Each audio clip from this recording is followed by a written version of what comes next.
ఓకేనా? స్టార్ట్ చేసేదా? వాక్యంలోకి వెళ్దామండి. ప్రార్థన చేసుకుందాం. ప్రార్థన.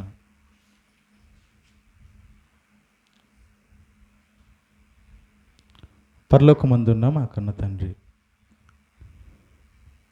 ఇంతవరకు ప్రార్థన ద్వారా, పాటల ద్వారా నేను మహిమపరచడానికి, అలాగే మొదటి పాఠంగా మీరు మాకు ఇచ్చిన ఆయుష్కాలాన్ని మేము దేనికోసం ఉపయోగిస్తున్నామో,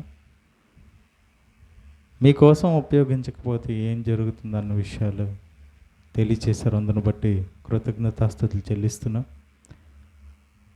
తను మరొక పాఠంలోనికి వెళ్తుండగా నీ జ్ఞానమును బోధించడానికి సంఘంలో ఉన్న మేమందరము నీ మాటల ప్రకారం మా బ్రతుకుదిద్దుకుంటూ అనేకులకు నీ మాటలు మేము ఒక పత్రికగా మారి ప్రకటించడానికి సహాయం దయచేయమని, పరిశుద్ధాత్మ సహాయం మాకు ఎల్లప్పుడూ అనుగ్రహించమని ప్రభువును రక్షకుడైన యేసుక్రీస్తు నామములో ప్రార్థిస్తున్నాం తండ్రి.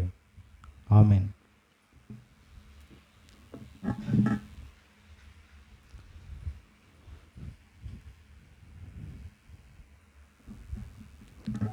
ఈ భూమి మీద బ్రతుకుతున్న మనుషులుగా మనం అంతా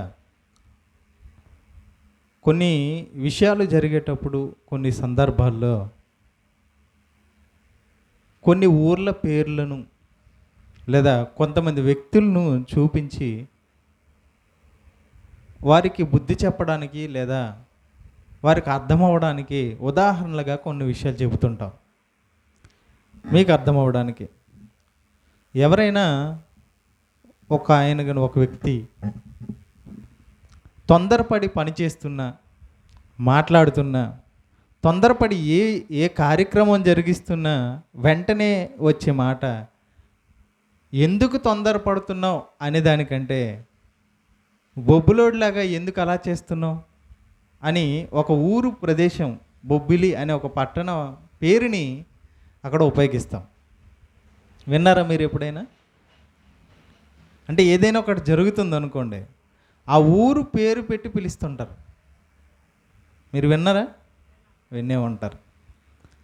అంటే ఎందుకు దాన్ని, అంటే తొందరగా పనిచేసేవాడిని మన ప్రాంతాల్లో ఏమని పిలుస్తారు?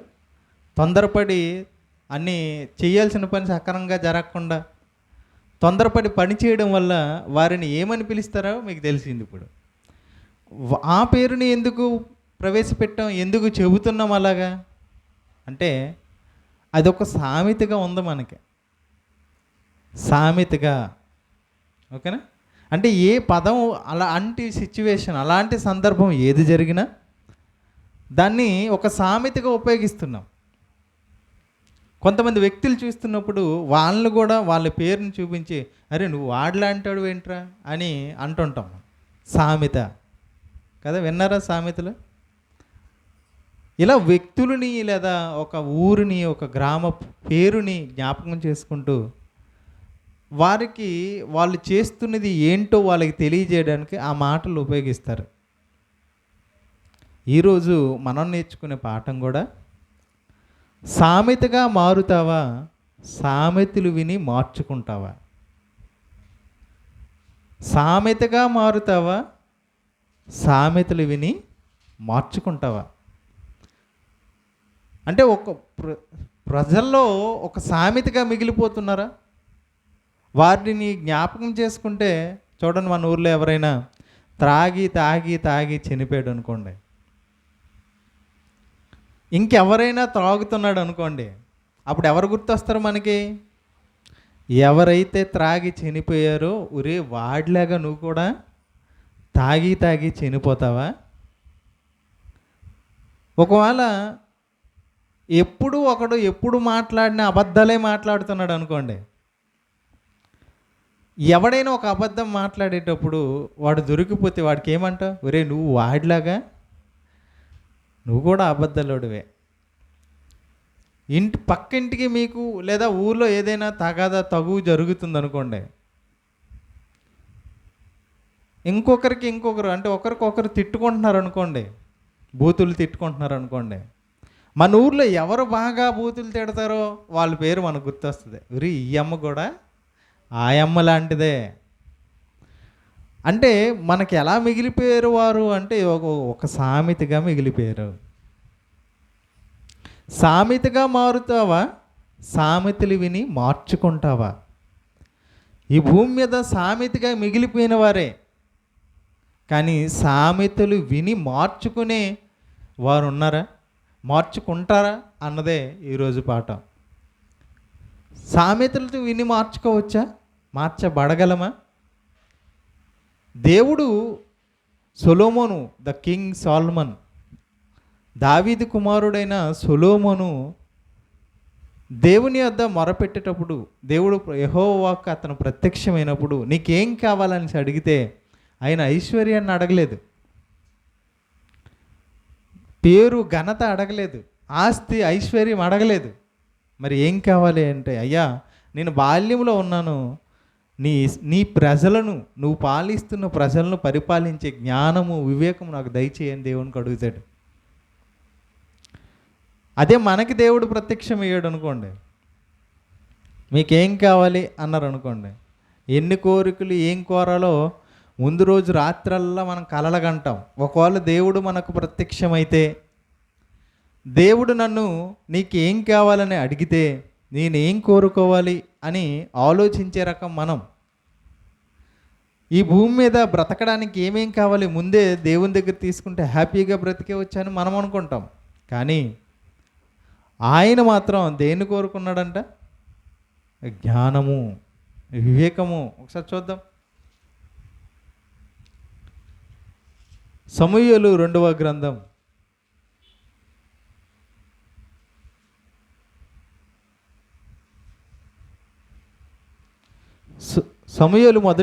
25వ అధ్యాయం.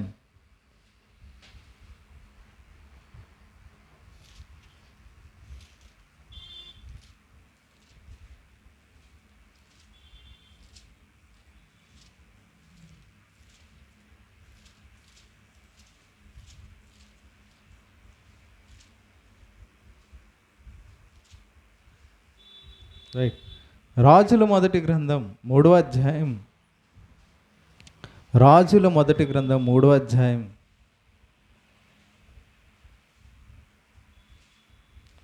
5వ వచనం చదువుకుందాం.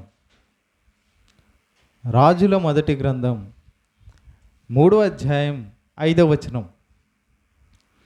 గిబియోనులో యెహోవా రాత్రివేళ స్వప్నమందు సొలొమోనుకు ప్రత్యక్షమే, నేను నీకు దేనినిచ్చుట నీకు ఇష్టమో దానిని అడుగమని దేవుడు అతనితో సెలవీయగా. దేవుడు ప్రత్యక్షమయ్యాడంట సొలొమోను గారికి. నేను ఏది నీకు ఇష్టమో అడుగు, నేను దాన్ని నీకు ఇస్తాను. నేను నీకు దేనినిచ్చుట నీకు ఇష్టమో దాన్ని అడుగుము. దేవుడు సెలవిచ్చాడంట. అప్పుడు ఆయన ఏం అడుగుతున్నాడు చూడండి ఒకసారి. 9వ వచనం. మొదటి రాజుల గ్రంథం 3వ అధ్యాయం 9వ వచనం. ఇంత గొప్పదైన నీ జనమునకు న్యాయము తీర్చగలవాడెవడు? కాబట్టి నేను మంచి చెడ్డలు వివేచించి నీ జనులకు న్యాయం తీర్చినట్లు నీ దాసుడైన నాకు వివేకము గల హృదయమును దయచేయము. సొలొమోను గారు ఏమడిగారు? జనులను పరిపాలించే జ్ఞానము వివేకము నాకు అనుగ్రహించు. 10వ వచనం. సొలొమోను చేసిన ఈ మనవి ప్రభువునకు అనుకూలమైన గనుక దేవుడు అతనికి అలాగూ చేశాను.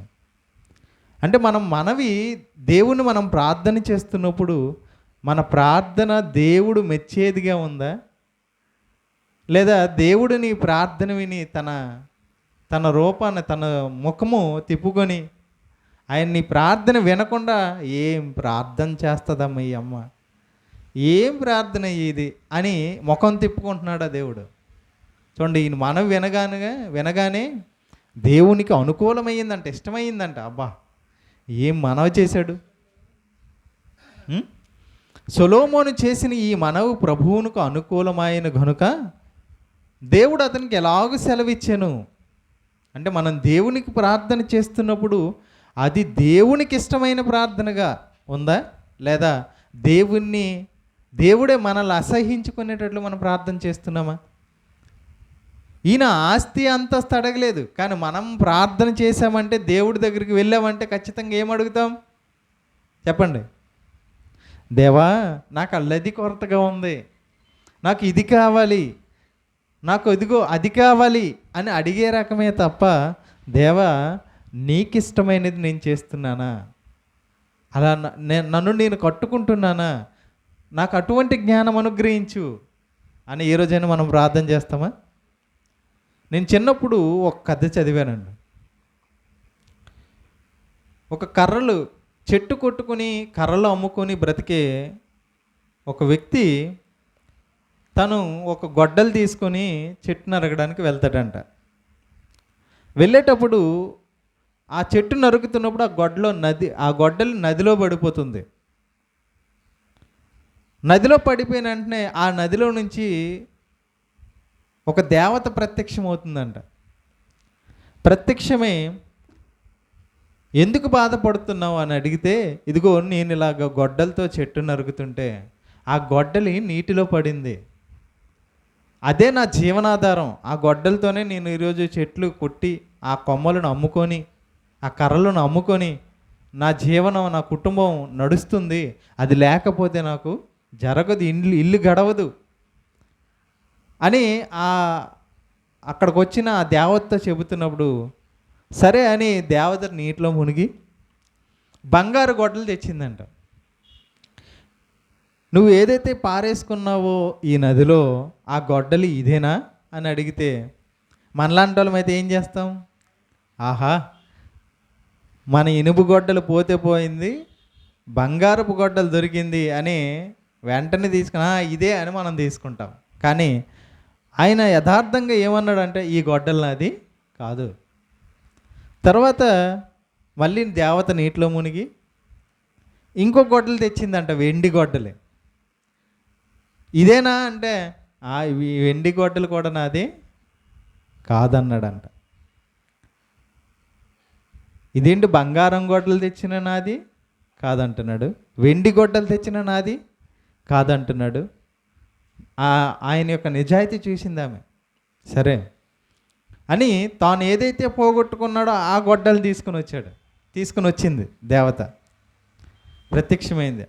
ఇదే నా గొడ్డలి అనేసరికి ఆ దేవత ఏమన్నదంటే, అయ్యా, నీకు బంగారం గొడ్డలు ఇచ్చినా వెండి గొడ్డలు ఇచ్చినా దాన్ని నువ్వు ఆశించలేదు, నువ్వు ఏదైతే పోగొట్టుకున్నావో ఆ గొడ్డలే కావాలనుకున్నావు కదా, ఇదిగో నీ గొడ్డలితో పాటు నీకు వీటిని, ఈ బంగారపు గొడ్డల్ని, ఈ వెండి గొడ్డలను కూడా నీకు ఇచ్చేస్తున్నానని ఆ దేవత ఇచ్చేసి ప్రత్యక్షమై వెళ్ళిపోయిందంట. ఇది ఒక కథ. ఇలాంటి కథలు చెప్పాలన్నా బైబిల్ నుంచే తీసుకోవాలి. ఎందుకంటారా, సొలొమోను గారు ప్రార్థన చేసి ఏమడిగాడు?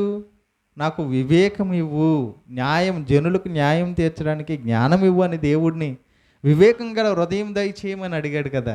అప్పుడు దేవుడు ఏం చేశాడంటే, ఈయన ఐశ్వర్యము అడగలేదు, అంతేనా? చూడండి ఆ కిందన చూడండి, ఆయుస్సు నేను ఎక్కువ సంవత్సరాలు బతకాలని అడగలేదు, అలాగని ఐశ్వర్యం ఆస్తి నేను పెంచుకోవాలని కూడా అడగలేదు. జ్ఞానం అడిగాడు. అంటే తెలివిగా యథార్థంగా ప్రవర్తించాడు కనుక దేవుడు ఆయనకు జ్ఞానము వివేకంతో పాటు ఐశ్వర్యము దీర్ఘాయువు దేవుడు ఆయనకి అనుగ్రహించాడు. దీన్ని కాపీ కొట్టేసి అలాంటి చిన్న చిన్న కథలు, ఎందులోనూ ఉన్న విషయం మనం చెప్పామనుకోండి, మీరు వినరు.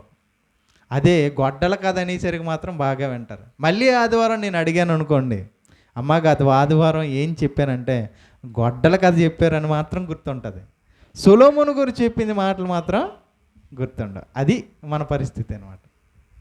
చూడండి, దేవుడు ఆయనకి ఇచ్చాడా? 11వ వచనం, దేవుడు అతనికి ఇలాగూ సెలవిచ్చెను, దీర్ఘాయువునైనను ఐశ్వర్యమునైనను నీ శత్రువుల ప్రాణమునైనను అడుగక న్యాయములను గ్రహించుటకు వివేకం అనుగ్రహించమని నీవు అడిగితివి, నీవు ఇలాగూ అడిగినందున నీ మనవి ఆలకించుచున్నాను, బుద్ధి వివేకం గల హృదయం నీకు ఇచ్చుచున్నాను. పూర్వీకులలో నీదంటి వాడు ఒకడును లేడు, ఇక మీదట నీ వంటి వాడు ఒకడును ఉండడు. మరియు నీవు ఐశ్వర్యమును ఘనతను ఇమ్మని అడుగకపోయినను నేను వాటిని కూడా నీకు ఇచ్చిచున్నాను. నీవు బ్రతుకు దినములన్నిటిను రాజులలో నీ వంటి వాడు ఒకడైనను నొండడు.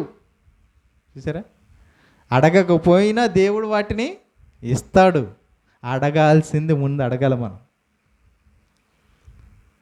అంటే ఈయనకు బుద్ధి జ్ఞానం వివేకం అన్నీ దేవుడు ఇచ్చాడా? ఇచ్చాడండి. ఎంత జ్ఞానము! శాబాదేశపు రాణి కూడా ఈయన జ్ఞానం వినడానికి వచ్చేసిందంట భూమి అంతముల నుంచి. అంటే అంతవరకు ప్రాకింది ఈయన జ్ఞానం. ఇప్పుడు కూడా మొబైల్లో the wisest man in the world అని ఒకవేళ టైప్ చేశారనుకోండి, ప్రపంచంలో అందరికంటే మహాజ్ఞాని ఎవరు అని మొబైల్ ఫోన్లో గూగుల్లో కొడితే ద కింగ్ సోలమన్ అని పేరు వస్తుంది. ఈయన పేరే సొలొమోన్. అంత మహాజ్ఞాని, ఎంత జ్ఞానం దేవుడిచ్చిన జ్ఞానం కలిగి ఉన్నాడు. అయితే చివరికి తన వృద్ధాప్యపు దశలోకి వచ్చేసరికి దేవుని గూర్చిన జ్ఞానాన్ని మనకు రాసిచ్చాడు. అదే సామెతల గ్రంథం, ప్రసంగి గ్రంథం. ఆయన రాసిందే సామెతలు, ప్రసంగి. ఇన్ని సామెతలు రాసిన ఈయన తన కాలంలో, అంటే వయస్సు ఉన్నప్పుడు, తన బాల్యం నుంచి యవ్వన దశకు వచ్చేసరికి వృద్ధాప్యానికి మధ్యన ఎలా మారిపోయాడు అంటే ఒక సామెతగా మారిపోయాడు. సామెతలు చెప్పిన ఆయనే సామెతగా మారిపోయాడు. అంటే ఎప్పుడైతే దేవుని మాటలు కలిగి ఉన్న, జ్ఞానాన్ని కలిగి ఉన్న, లోకంలో ఉన్న ఏదో ఒక ఆశ, ఏదో ఒక కోరిక మనిషిని ఏం చేస్తుందంటే ఒక సామెత కింద మార్చేస్తుంది. చూడండి ఎంత అద్భుతంగా ఆయన జ్ఞానాన్ని బోధించాడో మనం విందాం. సామెతల గ్రంథంలో ఆయన చెప్పిన మాటలు విందాం. అయితే సామెతలు 31 అధ్యాయాలు ఉన్నాయి. మనం కొన్ని అధ్యాయాల్లోని కొన్ని మాటలు మనం ఈరోజు తెలుసుకుందాం. ఆయన ఎంత అద్భుతంగా సామెతలు రాశాడు అన్న విషయాల్ని మనం ఒక 20 లేదా 30 నిమిషాల పాటు తెలుసుకుందాం. మళ్ళీ వారం కూడా చెప్పుకుందాం ఇదే పాఠం, పార్ట్ 2. ఎందుకు అంటే అన్ని సామెతలను రాశాడు.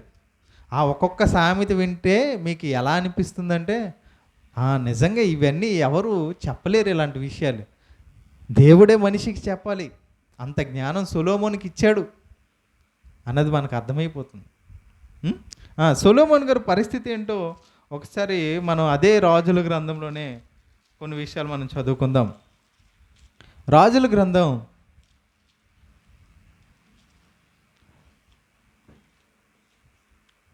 రాజుల గ్రంథం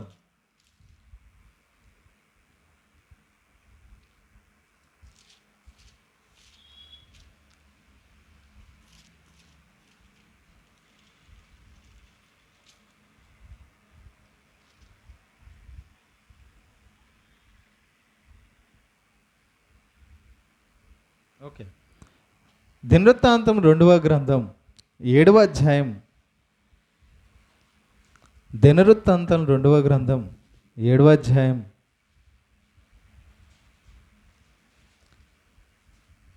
20వ వచనం చదువుకుందాం. దినవృత్తాంతం 2వ గ్రంథం 7వ అధ్యాయం 19 నుంచి చదువుకుందాం. 19 నుంచి.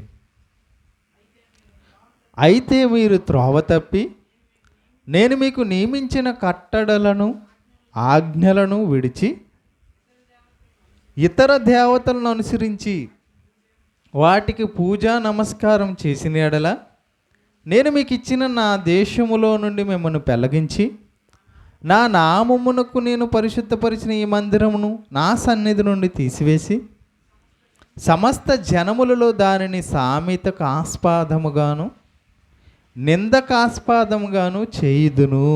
ఇది ఎవరితో చెప్తున్నాడు దేవుడు? సొలొమోనుతో చెప్తున్నాడు. ఆ మాట 12వ వచనంలో ఉంది. అప్పుడు యెహోవా రాత్రి యందు సొలొమోనుకు ప్రత్యక్షమై ఎలాగూ సెలవిచ్చెను, నాయనా ఒకవేళ నువ్వు నా ఆజ్ఞలను కట్టళ్ళు గైకొన్నావు అనుకో, నీ రాజ్యాన్ని స్థిరపరుస్తాను.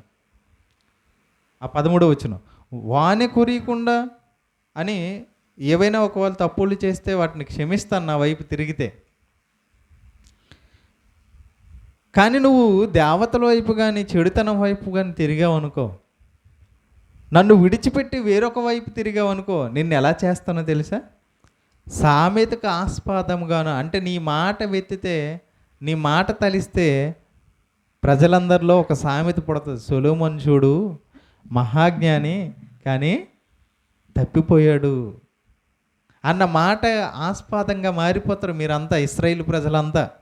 ఇశ్రాయేల్లో నువ్వు కూడా.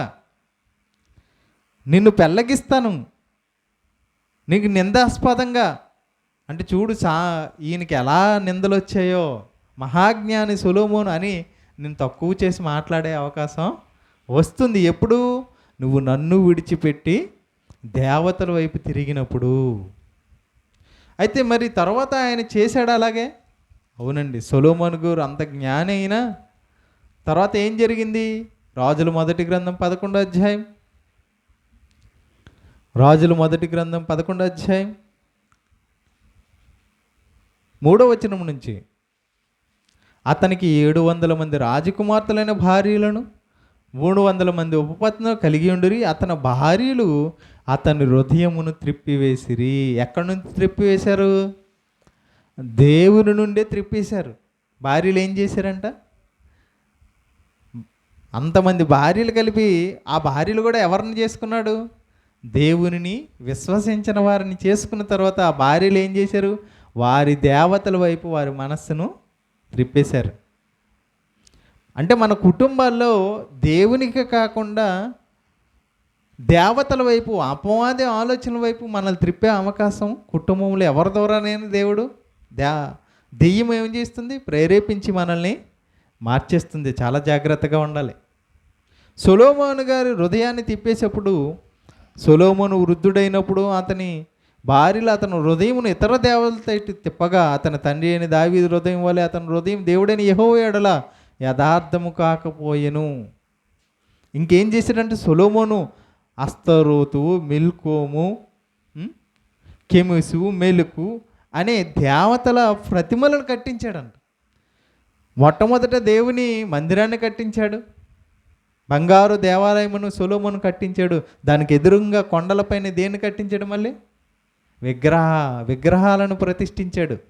వారు ఎవరినైతే వివాహం చేసుకున్నాడో ఆ భార్యలు దేవతలను కట్టించాడు, మందిరాలను కట్టించాడు, వాళ్ళ కోసం బలిపీఠాలు కట్టించాడు. అంటే ఇంత గొప్పగా జ్ఞానం సంపాదించిన సొలొమోను గారు ఎలా మారిపోయాడు సమాజానికి? సామెతకు ఆస్పాదముగా, నిందకు ఆస్పదంగా. మళ్ళీ వృద్ధాప్యం వచ్చేసరికి మళ్ళీ మార్పు చెందాడు. వృద్ధాప్యం వచ్చేసరికి మళ్ళీ మార్పు. బాల్యంలో ఉన్నప్పుడు దేవుని వైపు నడుచుకున్నాడు. యవ్వనం వచ్చేసరికి, మిడిప్రాయం కలిగేసరికి దెయ్యపు ఆలోచనల వైపు వెళ్ళిపోయాడు. నిందకు ఆస్పాదంగా, సామెతకు ఆస్పాదంగా మారాడు. తన ముగింపు కాలం వృద్ధాప్యం వచ్చేసరికి మళ్ళీ దేవుని వైపు మళ్ళాడు. అందుకోసమే ఈ ప్రసంగి, ఈ సామెతల గ్రంథాన్ని మనం ఈరోజు చదువుతున్నాం. ఆయన వృద్ధాప్యం వచ్చేసరికి మళ్ళీ దేవుని వైపు తిరగడం వల్ల ఆయన చేసినవన్నీ ఒప్పుకుంటూ అది వృధా అని ఆయన అనుభవించాడు కదా. ఆస్తులు సంపాదించాడు, అంతస్తులు, బిల్డింగ్లు కట్టాడు, ద్రాక్ష తోటలు కట్టించాడు, బంగారము, ఇంకా వెండి, ఇలాంటి ఎన్నెన్నో ఆస్తులను సంపాదించుకున్నాడు, పొలాలను సంపాదించుకున్నాడు, మందలను సంపాదించుకున్నాడు. చివరికి అదంతా వ్యర్థమని తెలుసుకున్నాడు. అందుకోసమే ప్రసంగి గ్రంథంలో స్టార్టింగ్లోనే వ్యర్థము వ్యర్థము వ్యర్థము, సూర్యుని కింద జరుగునవన్నీ వ్యర్థం, సమస్తం వ్యర్థం అని తెలుసుకున్నాడు. అనుభవించి తెలుసుకొని మనకి చెప్తున్నాడు అనమాట. అమ్మ చివరిలో ఆయనకు అర్థమైంది, అయ్యో ఎన్ని తప్పులు చేశాను నేను అని. ఎలాంటి వాడిని దేవుడు నాకు ఎంత స్థాయి ఇస్తే దాన్ని నేను పోగొట్టుకుంటానని అని తిరిగి మార్పు చెందాడు సొలొమోను గారు. తిరిగి ఆ దేవుడు తనకి ఇచ్చిన ఆ మాటల్ని గ్రంథస్థం చేశాడు. ఆ మాటల్లోని సామెతల గ్రంథం మనం చదువుదాం.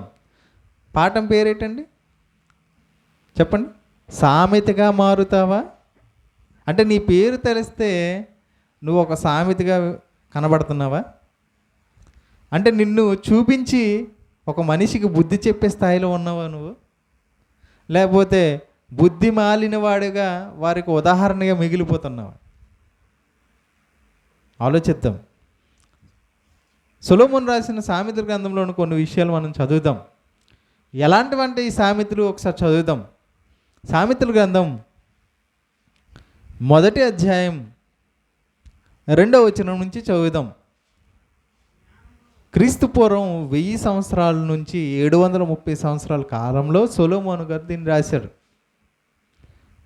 సామెతల గ్రంథం 1వ అధ్యాయం 2వ వచనం నుంచి, జ్ఞానమును ఉపదేశమును అభ్యసించుటకును వివేక సల్లాపలమును గ్రహించుటకును, ఏంటంట, జ్ఞానము రావాలన్నా, ఉపదేశమైన అభ్యసించాలన్నా, వివేకము గ్రహించుటకు, సల్లాపములు అంటే తెలివైన ఆలోచన మనం గ్రహించాలన్నా, నీతి న్యాయ యథార్థతలు అనుసరించుటి యందు, అంటే నీతి ఎలా చేయాలో, న్యాయంగా ఎలా నడుచుకోవాలో, యథార్థంగా ఎలా నడవాలో, బుద్ధి కుశలత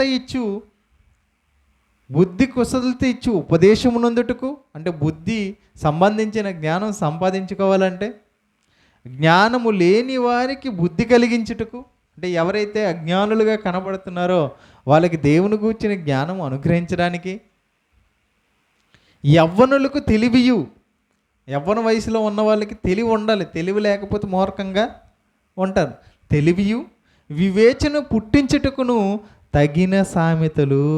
సామెతలు ఎలాంటివంట?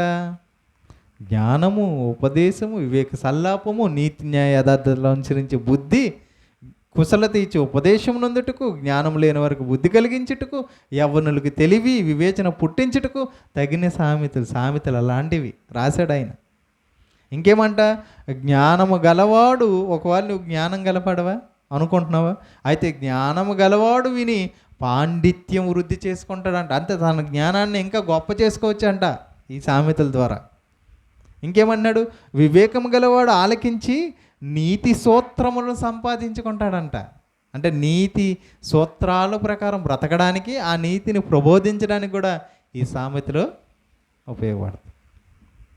ఈ సామెతలు చదువుతున్నప్పుడు అంట మనిషి ఏం చేయబడతాడంట? మార్చుకోవాలి. అలా మార్చబడితేనే ఈ జ్ఞానం మనకు అబ్బుతుంది. అలా మన హృదయంలో పెట్టుకోవడానికి ఈ సామెతలు ఉపయోగపడతాయి. సామెతగా మారుతామా? సామెతలు విని మార్చుకుంటామా? సామెతలు విని ఏం మార్చుకోవాలి? కొన్ని విషయాలు మనం చదువుకుందాం. కొన్ని విషయాలు. సామెతల గ్రంథం 1వ అధ్యాయం 29వ వచనం. సామెతల గ్రంథం 1వ అధ్యాయం 29వ వచనం. జ్ఞానము వారికి అసహ్యమాయెను, యెహోవా యందు భయభక్తులు కలిగి ఉండుట వారికి ఇష్టము లేకపోయెను. చూడండి ఎంత మంచి మాట చెబుతున్నాడో దేవుడు సొలొమోను ద్వారా. ఈరోజు బైబిల్ నుంచి ఇన్ని మాటలు చెబుతున్న మనుషులు అంగీకరించరు. జ్ఞానము వారికి అసహ్యం అంట. అంటే వాక్యం వింటున్న మనిషి మారట్లేదు అంటే దేవుని జ్ఞానాన్ని పక్కన పెడుతున్నాడు.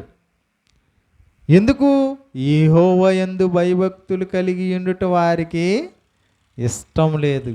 ఎందుకు దేవుని మాటలు పక్కన పెడతారంటే దేవుని యందు భయభక్తులు కలిగి ఉండడం వారికి, అంటే భయము భక్తి ఉండకూడదు వాళ్ళకి.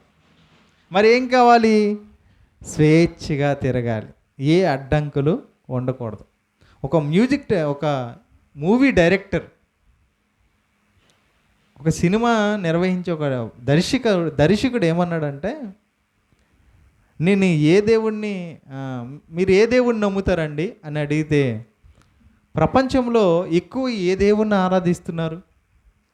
ప్రపంచంలో అభివృద్ధి పొందే దేశం ఏదుంది? అమెరికాలో ఉన్న ప్రజలందరూ ఏ దేవుణ్ణి ఆరాధిస్తారో ఆ దేవుణ్ణి నేను ఆరాధిస్తాను అన్నాడు. ప్రపంచంలో అత్యధిక మంది విశ్వసించేది యేసుక్రీస్తుని.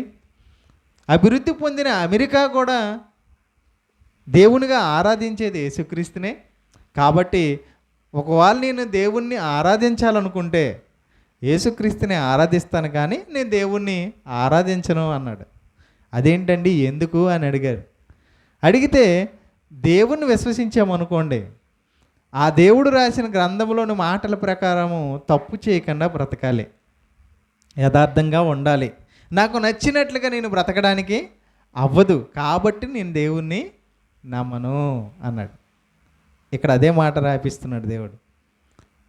యెహోవా యందు భయభక్తులు కలిగి ఉండుట వారికి ఇష్టం లేదు. ఎందుకు? భయము భక్తి కలిగి ఉంటే ఆయన చెప్పునవని మనం చెయ్యాలి. అలా చేసి ఎందుకు బ్రతకాలి? నాకు నచ్చినట్లుగా నేను బ్రతకాలంటే జ్ఞానము వారికి అసహ్యము అన్నాడు. చూడండి ఎంత అద్భుతమైన మాట.